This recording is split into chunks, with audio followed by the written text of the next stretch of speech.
ለውጥ ማግስት ባደረግነው ውይይት በሁሉም ያገይቱ ጫፎች የነበሩት ጥያቄዎች፣ አስተያየቶች ልማትና ፖለቲካ ናቸው ጎልተው በተለያየ ቋንቋ በተለያየ መንገድ የሚነሱት። በአማራ ክልል የነበረውን ጥያቄ ከዚህ ተለይቶ የሚታይ አይደለም። እንደነዚህ ያሉ ጥያቄዎች ሙሉ እይታን ዘላቂ ሰላም የሚያረጋግጡ ምላሽን ማምጣት ይጠይቃሉ።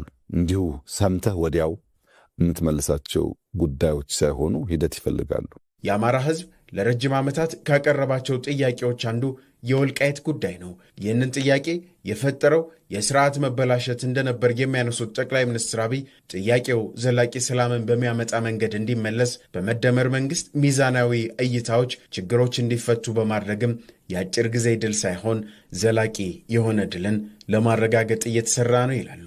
የወልቃይት ጥያቄ ረዘም ላለ ጊዜ ይገባኛል ጥያቄ በአማራ ክልል ሲነሳ ቆይቷል።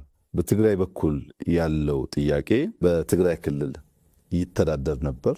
ይህንን ጥያቄ የምንፈታው አንዱን ወገን በማስደሰት ለአንዱ ወገን ምላሽ በመስጠት አንዱን ከጥያቄው ጋር እንዲቆይ ብናደርገው ዘላቂ ሰላም አያመጣም። የጊዜ ጉዳይ እንጂ መልሶ ግጭት ይፈጥራል። ለአጭር ጊዜ ደስታ መመለስ ደግሞ የመደመር መንግስት ፕሪንሲፕል አይደለም። በዛም በዚህም ያለው የተዋለደ በብዙ ጉዳይ ውስጥ አብሮ ያለፈ ህዝብ ነውና ሁለቱንም ህዝብ በሚያሳምን በውይይት በምክክር ዊን ዊን አፕሮች ብንከተል ዘላቂ ሰላም ያረጋግጣል። ከዛ ውጭ ያለው መፍትሄ ለአማራም አይጠቅምም፣ ለኢትዮጵያም አይጠቅምም፣ ለትግራይም አይጠቅምም ብለው የመደመር መንግስት በጽኑ ያምናል። ጠቅላይ ሚኒስትር አብይ አህመድ ሲቀጥሉ የለውጡ መንግስት ወደ ስልጣን ከመጣ በኋላ የቆዩ የፖለቲካና የታሪክ ብዥታዎችን ለማቃለል የትርክት ማድረቅ፣ የውይይት መድረኮችና የተሳትፎ ሂደቶችን ለማስፋት ጥረቶች ተደርገዋል። በዚህም የዜጎች ጥያቄ የባለቤትና የጎረቤት ከሚል ፈራጅነትም ወጥቷል።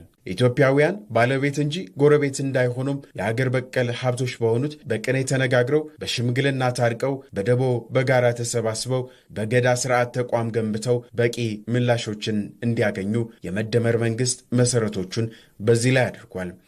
የመደመር መንግስት መነሾ ቢያንስ 4 ኢትዮጵያ ውስጥ የምናውቃቸውን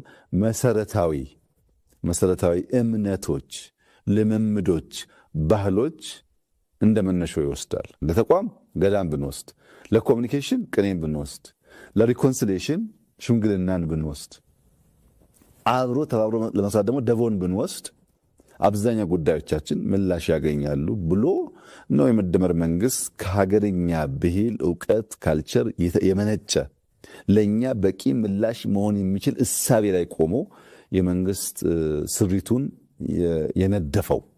ሌላው ደግሞ እኛ ምን መልሰው ልጆቻችን የሚመልሱት ጉዳይ ሊኖር ይችላል። ሁሉ ነገር በአንድ ጀንበር ስለማይመለስ አንዳንዱን በትዕግስት ማየት ለአማራም ሌሎችም ህዝቦች አስፈላጊ ጉዳይ ይመስለኛል።